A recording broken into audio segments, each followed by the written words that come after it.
நம் ஆண்டவர் இயேசு கிறிஸ்துவின் நாமத்தினால் மகிழ்ச்சியும் சமாதானமும் நம் அனைவரோடும் இருப்பதாக. சபை உரையாளர் 3:9-19 முடிய. வருந்தி உழைப்பவர் தம் உழைப்பினால் அடையும் பயன் என்ன?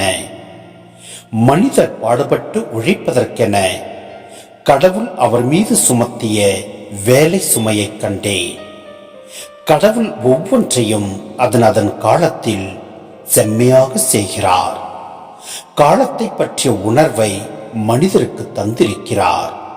ஆயினும் கடவுள் தொடக்க முதல் இறுதி வரை செய்து வருவதை கண்டறிய மனிதரால் இயலாது. எனவே மனிதர் தாம் உயிரோடு இருக்கும்போது இன்பம் துய்த்து மகிழ்வதை விட சிறந்தது அவருக்கு வேறு ஒன்றும் இல்லை என அறிந்து கொண்டேன்.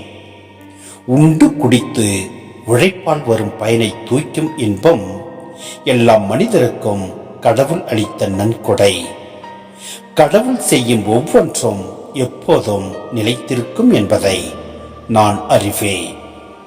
அதனோடு கூட்டுவதற்கோ அதனின்று குறைப்பதற்கோ எதுவும் இல்லை. தமக்கு மனிதர் அஞ்சி நடக்க வேண்டும் என்று கடவுள் எல்லாவற்றையும் செய்திருக்கிறார். இப்போது நடப்பது ஏற்கனவே நடந்ததாகும். இனி நடக்கப் போவதும் ஏற்கனவே நடந்ததாகும். நடந்ததையே கடவுள் மீண்டும் மீண்டும் நடைபெற செய்கிறார். வேறொன்றையும் உலகில் கண்டேன். நேர்மையும் நீதியும் இருக்க வேண்டிய இடங்களில் அநீதியே காணப்படுகிறது. கடவுள் நல்லாருக்கும் பொல்லாருக்கும் தீர்ப்பு வழங்கப் போகிறார்.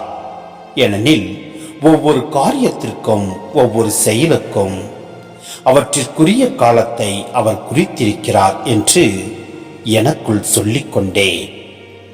மனிதர் விலங்கை போன்றவர் என்பதை காட்டுவதற்காகவே கடவுள் அவருக்கு சோதனைகளை அனுப்புகிறார் என்று எனக்குள் சொல்லிக்கொண்டே. மனிதருக்கு நேரிடுவதே விலங்குகளுக்கும் நேரிடுகிறது. மனிதரும் மடிகிறார், விலங்கும் மடிகிறது. எல்லா உயிர்களுக்கும் இருப்பது ஒரு வகையான மூச்சே. விலங்கை விட மனிதர் மேலானவர் இல்லை. எல்லாம் வீணே. சிந்தனை.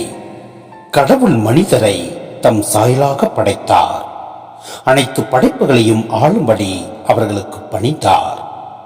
கடவுள் மனிதரை மண்ணிலிருந்து படைத்தார்.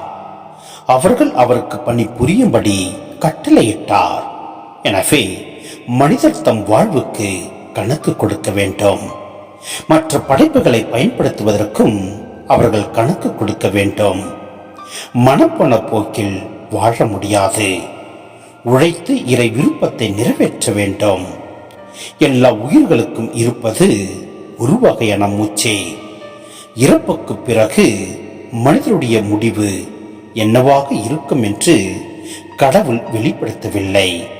இந்த பகுதியை வாசிக்கும் போது மனிதனுடைய ஆவி அழிந்து விடுகிறது என்று நாம் முடிவெடுக்க கூடாது.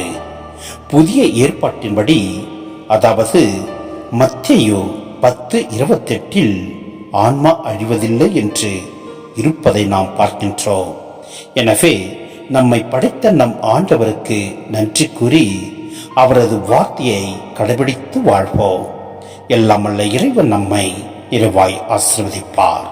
ஆமென்.